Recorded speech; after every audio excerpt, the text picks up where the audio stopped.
So, two geographers, an attorney, and a planner walk onto a stage, and Geodesign magic happens, right? Geographer's on my right. And Kristy revealed she's an attorney. And Devin's a planner. So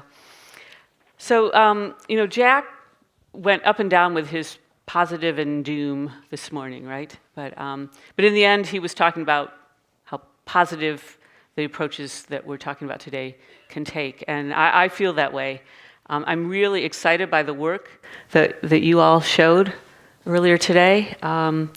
Just imagine if every city or every community was doing what these guys are doing. It would be amazing, wouldn't it? It would be really great. But we do have some questions we want to query you about. So let's see, I've got things going different places here. Okay. So I think this question might be for Devin and Kristy mainly, but Ken, you might want to jump in too. So one of the things that I feel really sets geodesign apart from typical design and planning approaches is the transparency of information and impacts and that kind of thing for community, for officials, decision makers, the general public.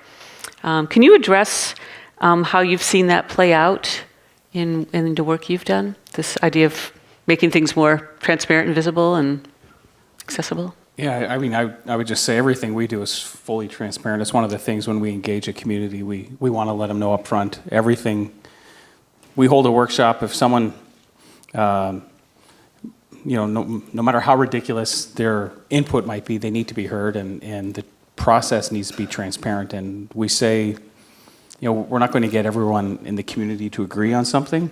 We can't get everyone in a room to agree on something, but if everyone has a chance to be heard, and that's why I think a project website, in our work now with Hub and Map.social, just makes all the input we receive transparent.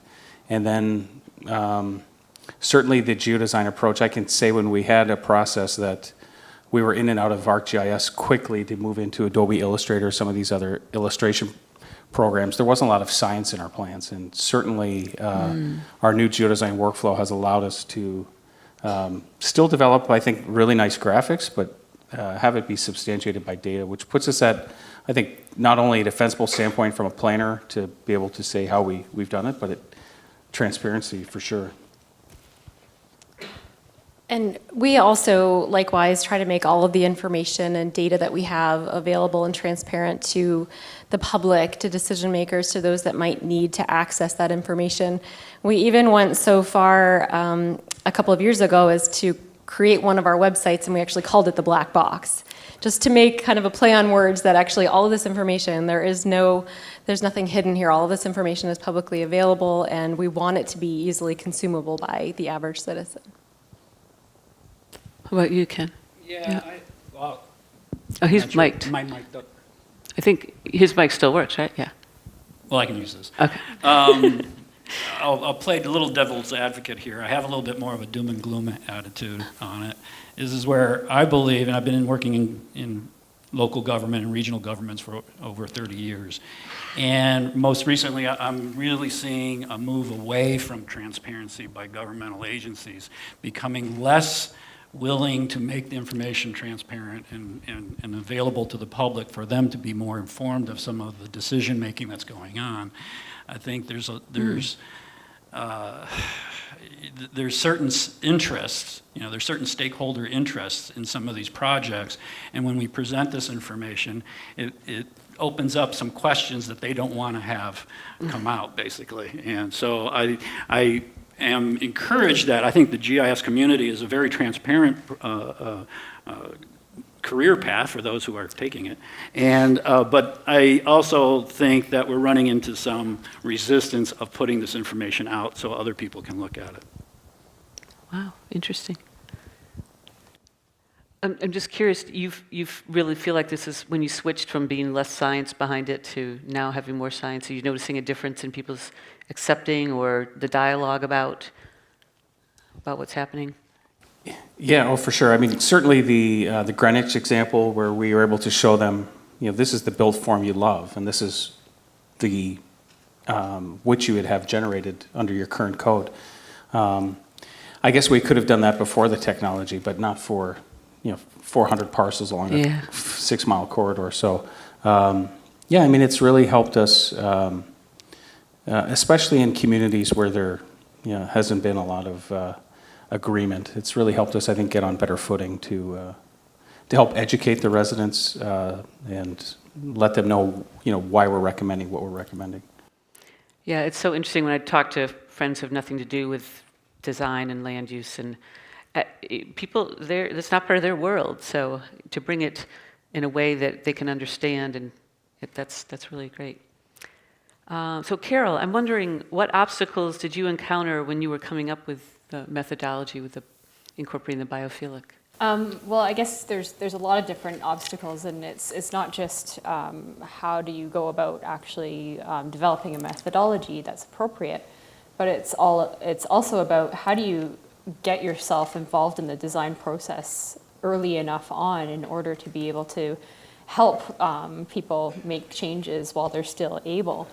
So that's one of the biggest things that we kind of face as consultants, is just making sure that we're kind of getting ourselves involved in the design process really early. Some of the other obstacles are more obvious, just having the right kind of data. You can come across a lot of great open data sets nowadays to play around, like I did developing this methodology. But typically what you find is that the data has been built for a particular use case in mind, and then when you try to kind of apply it to other use cases, you run into some problems that I'm sure that we're all probably very familiar with. So there's a lot of massaging that needs to happen, and cleaning that needs to happen, or building further attributes or whatever that needs to happen. That kind of happens behind the scenes, and to our clients, they don't really recognize the value that we add as GIS professionals and that sort of thing to those things. So yeah, I guess the biggest obstacles is just trying to make the methodology simple enough that a lot of our clients also are not necessarily 100% familiar with what GIS is. So how do we make a methodology that is simple enough that you can take 5 minutes and explain it and have people that don't understand GIS get it, but also make it quick enough that you can scale it up and down with as many variables of whatever geographic scale you need to target. Okay. How about the rest of you, this issue? So, Geodesign is a process that these tools really help. I mean, Carl's done it for years without all these fancy tools. This is just brings some other dimensions and dynamics. But this idea then of the data, there's almost too much out there. How do you sort out which data you want to bring into your processes when it's something that Carol brought up? So, Well, one of the first things we do is really reach out to the community. And so we have stakeholder meetings after stakeholder meetings, and really trying to understand what the community needs are, and then we can bring the best available data forward that we have. It's not like we're going to throw all the data and information on the table initially, but really trying to react more specifically to the community needs depending on what the issue is at the time. So when we were developing the regional policy plan, we really took time to go back and look at our previous historic development patterns, and instead of pulling in all the data sets that we had, we looked at aerial imagery initially, and we compared our growth and development patterns, just looking at, spatially looking at aerial imagery over time. And it was helpful for community stakeholders to be able to envision how they want the community to continue to grow, just by looking at where we've been and where we are now, so that we can kind of frame where we are going forward.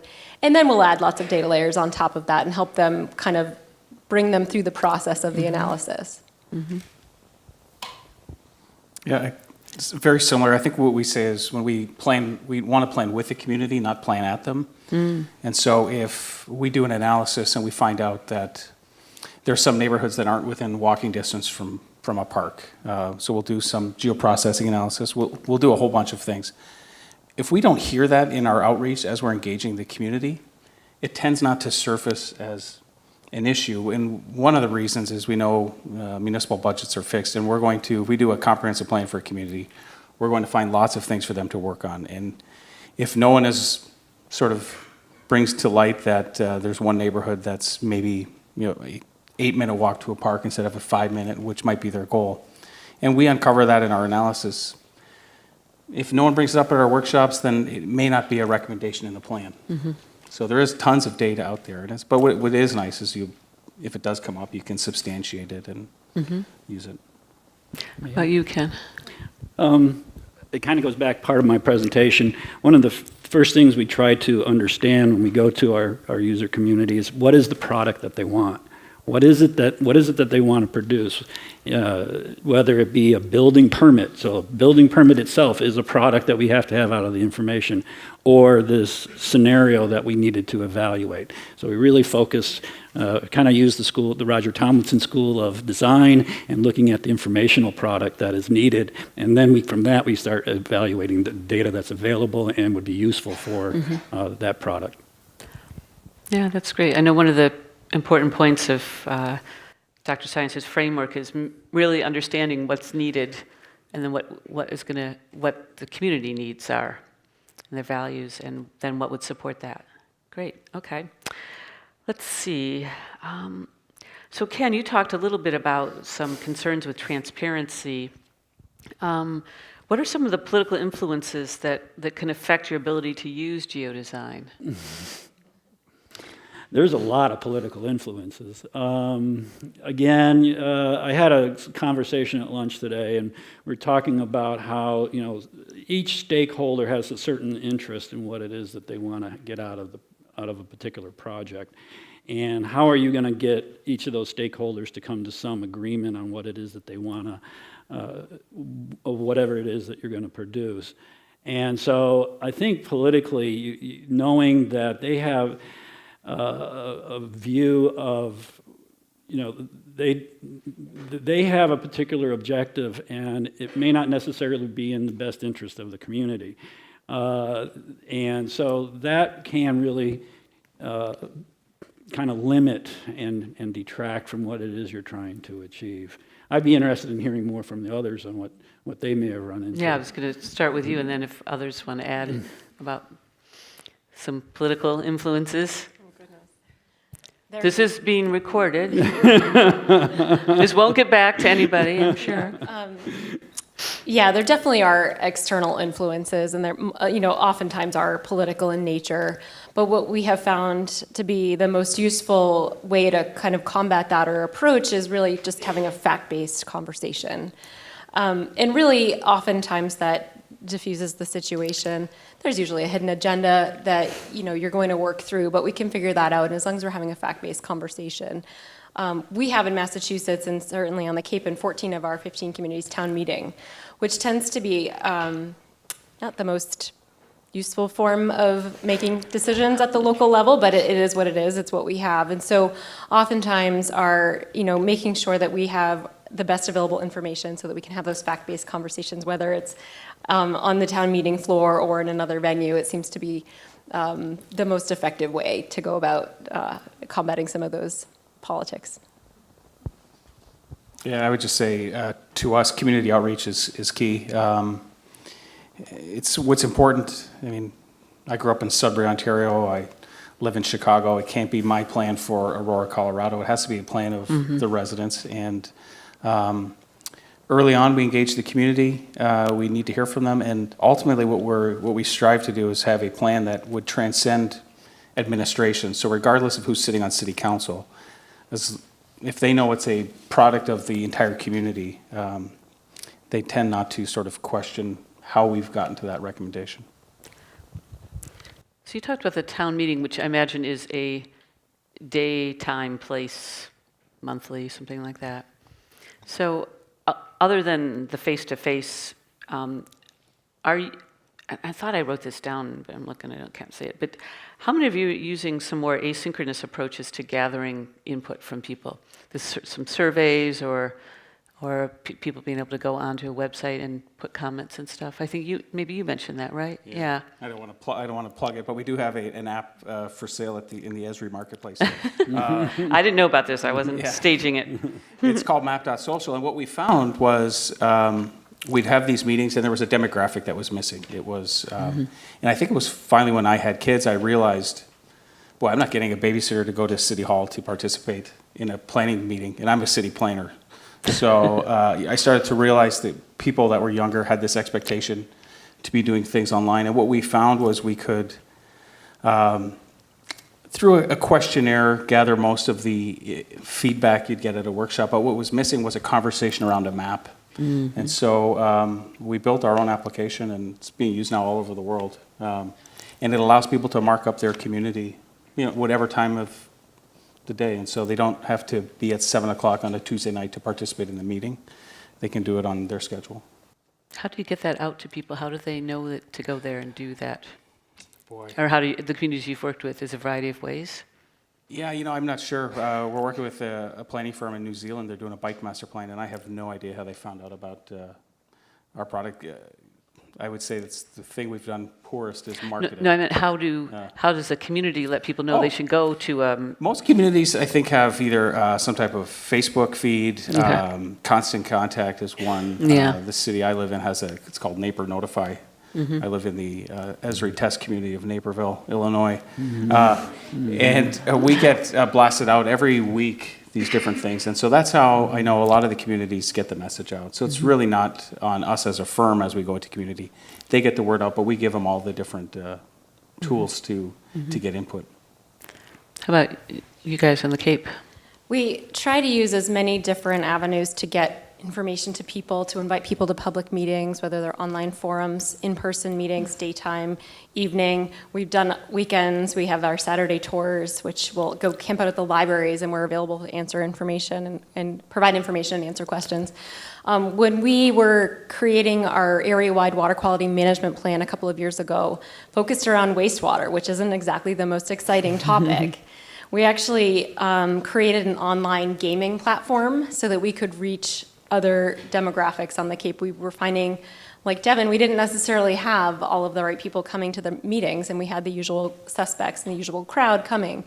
And so we actually had a game that we ran online. It was a series of kind of trivia questions. There were some rewards at the end for whoever had the most points. We ran it over a 2-week period. And we had over 1,000 people registered for the game and actually follow through on the game, and it ended with an in-person meeting. So not all those 1,000 people came. A lot of them like to be behind their computers playing this game, but it really got the information out there, and we partnered with one of the local colleges and created this platform. It was a lot of work, creating all the assets and the images and the questions to go behind this, but it actually proved to be a really useful way to communicate with that population on the Cape that we don't typically communicate with. We went into some of the schools, and a few of the teachers were actually able to incorporate it into their curriculum. And it was great because the students would go home and tell their parents, and so that was just another way to kind of get that information out there. So we try to, approach the community engagement with a variety of strategies and trying to always try to find that demographic that we're missing. How about you guys, Carol? Or? Yeah. We as consultants, we usually get kind of feedback kind of fed to us through who we're subbing with or hired by. But we also do attend a lot of public meetings and that sort of thing, and speak to our own particular areas of expertise a lot. And that's actually a really fantastic place to gain a lot of insights that you don't necessarily consider when you're a little bit more further removed from the project core. So it's definitely very valuable for us. Some of the other things that we've found interesting, going back to that question on politics, is some of our most interesting project tasks have also actually been triggered by political pressure. For example, like we're working on a long ongoing project that's related to air quality for a public health agency, and we constantly get off the cuff questions that are coming in from different wards within the community that are complaining about the effects of different things, like living near an airport or major industry, that sort of thing. So having all of our data ready in a GIS format makes us really able to be responsive and be able to respond to those pieces of feedback in the most timely manner possible. Well, we use a lot of the same methodologies. We've been doing some online input and community feedback, and just I can think of one particular example. The politicians came out and they wanted to redesign our Ala Moana Beach Park, and they put it out for community feedback. And what they got back is a lot of feedback that said, just maintain the park, just keep the park, the lawn mowed, and keep the facilities running. And they went through a big study, and that's what the study came out with. It was to say, just keep the park maintained. And I think that helped drive some of those ideas, that some of the ideas coming from the political leadership was going one way, but then it helped drive it back to where it really was a community interest. Okay, good. All right, let's see, what else do I have here? So, Devin, you've showed a variety of approaches that you've used, and you talked about you have fun with the tools, and you showed an interesting internal fun one. But which of these have you found to provide maybe the greatest impact? Or maybe it varies by community, but I don't know. Yeah, I would just say the 3D work more than anything. I think there's now an expectation when we deliver something, there will be some 3D component. And whether it's people have become more acclimated to looking at something in 3D and being able to, tilt the Earth in Google Earth or what have you. But I think the 3D work has yielded the most results. And we say we work with a lot of developers. Not all are the most creative people. And so when we're able to sort of find the opportunity and illustrate it in 3D, it gets the community excited. And that's when I think you start seeing quicker implementation. Okay. I know we've got just a couple more minutes left, right? Oh, okay. So, Kristy, I was wondering how your communities have reacted. These different scores come out, and then it reveals these opportunities that they may not have initially been aware of. How are they reacting? Or you talk about these aspirational, maybe town centers or different things. Are they embracing them? Are they stunned? Are they ashamed that they've been called out because they got to do something different? Or how's it playing out? In most cases, the communities are nodding their heads. They're like, yep, that's absolutely a community activity center. We're very pleased that you've recognized it. What are you going to do now? How can you help us? And so I think what will come next is really our evaluation in these activity centers and a look at increased density. And we can't talk about the number of units per acre in these areas. We have to look at it visually, and we have to show them what 30 units per acre looks like, or whatever the number is that ends up being appropriate in these areas, and we have to show them that before you actually get to the numbers. We'll do a larger analysis in these areas too that really look at our own thresholds, and so our own regional regulatory review. How can we streamline that, and how can we provide incentives for good development in these areas where there's appropriate and adequate infrastructure? So the communities have been embracing the identification so far. Okay. Once we get to the next step, there'll be a lot of interaction with the local communities and kind of visioning and what do they want in these areas. And at some point, the 16 or so that we've identified may turn into 20, or it may be 14. We'll have to see how that plays out with the local communities. Certainly respectful of the community needs and wants, and we do have 15 very different and unique communities, and so we do need to be mindful of their individualities as well. Mm-hmm. It's interesting you said about not saying how many units per acre, because that conjures up a variety of images. And that's previous research that I did. You can have 10 units per acre, and it can look horrible. You can have 10 units per acre that looks wonderful. It's all, this is where the design piece comes in, right? And this visualization piece. And I sometimes I do wonder, and maybe that's why some of the city engineering is just very boxy, so then people aren't trying to see facade details, or it depends how much detail you want to get into, I guess, right? Because you've gotten into quite a bit of detail with some of your modeling, I think, right? Yeah, but it's also gotten us into trouble. Okay. We get too detailed. But yeah, visualizing density is tough. Look at the dwelling unit, 29 bedrooms in one house. Yeah, It comes in many forms, so. Let's see, I have another question. So, Carol, I wonder if you could share what you feel are some of the biggest benefits of the work by adapting the geodesign process with what you're doing. Sure. I guess it goes kind of back to what a number of us have been saying already is having a lot of, by adapting geodesign in the way that we do our consulting work, it opens a lot more doors for opportunities to actually collaborate with our clients and actually walk them through the decision-making process, like understand the model, understand what it's doing and how it's performing, understand if we make different changes, what are the implications of those changes. So really being able to walk our clients through the whole modeling process and understanding every stage of the way, it gives them a lot better value than the typical, okay, we're going to get hired for something, we're going to go crunch some numbers in a spreadsheet, and then we're going to give you a 100-page PDF report that's going to go in a drawer. By engaging them, we're helping to get more value out of it, because a lot of the time we'll actually find additional opportunities to give them more value on top of everything by engaging them in design charrettes or workshops, or actually putting them right in our physical wind tunnel for them to actually experience and feel what these things are like. Okay, great.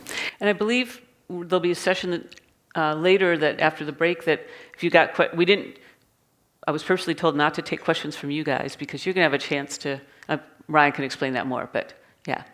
Exactly correct. So we're at a stage now where we're going to take a 15-minute break. We're going to come back here at 3:15. We're going to hear some outstanding lightning talks. And then once we conclude with those lightning talks, these speakers, as well as the other ones that you've heard today, and the lightning talk presenters are going to be stationed in various locations for you to come and personally chat with them, ask them your specific questions. So let's take a break. I'll see you back here in 15 minutes. Thank you.